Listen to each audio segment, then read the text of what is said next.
Hi, my name's Melanie Hardman and I'm an external student based in Melbourne. Today I'm going to talk about the topic, how might we define religion? So to give you an overview of some of the topics I'll discuss in the presentation, talk about defining religion, some of the benefits and the limitations, talk about some other challenges that we face when defining religion, talk about substantive and functional definitions of religion, and then look at how we can apply different lenses to definitions of religion and how that shapes our interpretation of religion.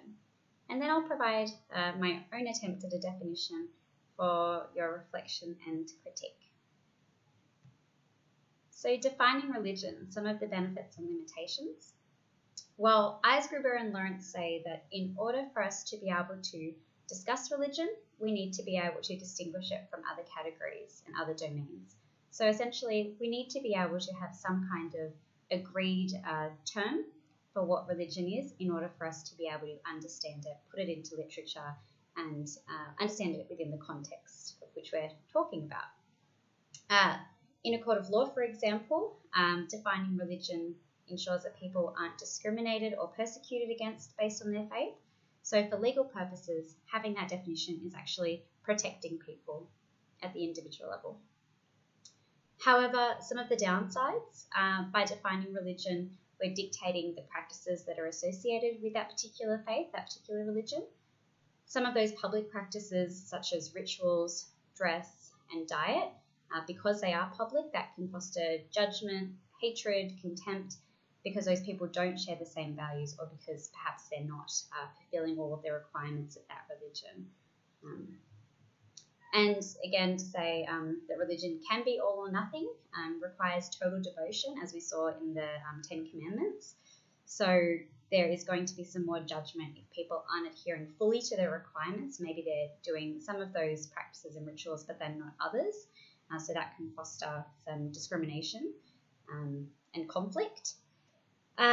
So it is a little bit limiting in terms of some of the requirements of religion. So there are increasing numbers of Americans who identify as being spiritual and not religious, and I'm thinking that perhaps that reflects that some of these very narrowly scoped requirements of these doctrines are not really achievable in the 21st century anymore. Some of the other challenges in defining religion, Woodhead and Partridge suggest that religion isn't neutral and it is always defending someone's position. So there's a little bit of a political agenda going on there when people are defining religion. And Nongbury says that recognizing religion is easy, so we understand what we're talking about, but defining it is quite difficult because it is constructed and it has been predominantly constructed through a Western lens. So how it applies across all faiths and across in a universal way is quite challenging. Definitions also reflect multiple disciplines, and so such as sociology or psychology, and they're going to bring their own interpretation and lens to that, and it's then reinforced in the literature and reproduced by the media. So that can be a real challenge in terms of how, if we're going on to read something about a definition of religion, do we understand that a different discipline is going to have another interpretation of religion than another discipline?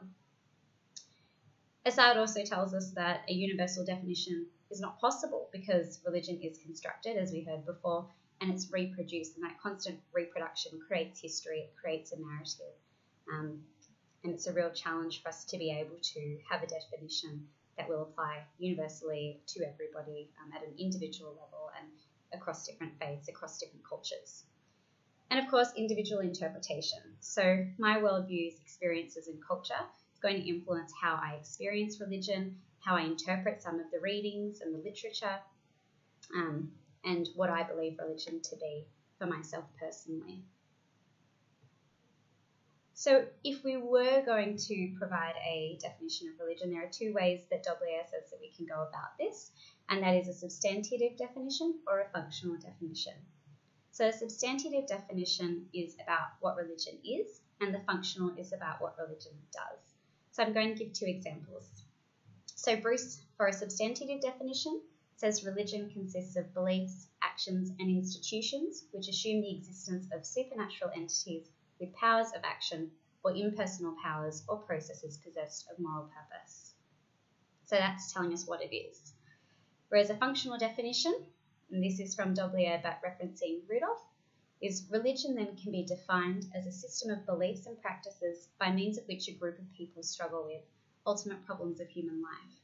It's a refusal to capitulate to death, to give up in the face of frustration, to allow hostility to tear apart one's human associations. So that's kind of telling us what it does. Religion creates this refusal to give up. It prevents hostility. So Bruce argues that functional definitions are not as valuable though, because they're assertions and they're talking about the consequences of religion or the origins of religion as opposed to what religion actually is. So I guess you have your own view on that. So the other way we can define religion is by its characteristics. So some of the popular definitions that we've become familiar with through the readings, through looking at the High Court, through looking at Geertz's, religion as a cultural system, religion as a social norm, we can define it by its characteristics. So if we think about symbols, devotion, loyalty, higher entities, supernatural, practices, rituals, we could define it by these characteristics. But there is a risk in that this could apply quite broadly. So we could also apply these same characteristics, for example, to music or to a sporting team or to anything that we have a strong faith or belief in. And we heard already about some of the invented or fictional religions, such as Jediism. So defining it by its characteristics can have its own disadvantages or challenges. And it, I guess, brings into question the validity of what religion is, and if we're looking at it in terms of academically, we have to be able to agree on something. So the other thing that we need to consider is all of the different lenses. If we're going to define religion, we could define it based on our cultural views. So in the West, we see religion typically as separate from law and politics, but this may not be the case in the East. We could apply a political lens. So if we think about Marxism and class structure, Marxism claims that the upper class used religion as a way of oppressing the lower class, and then the lower class used religion to console themselves. So different political positions will have their own lens.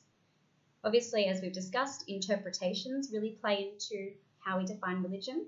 So if an anthropologist is observing through their own lens based on their own cultural upbringing and experiences, that's going to be reflected in their definition, reinforced in their literature, and then reproduced in the media. And then that's what becomes accepted as religion, because it's from an anthropologist's point of view. And so, as students, we might read that and say, oh, okay, that must be what religion is if that's what they've observed.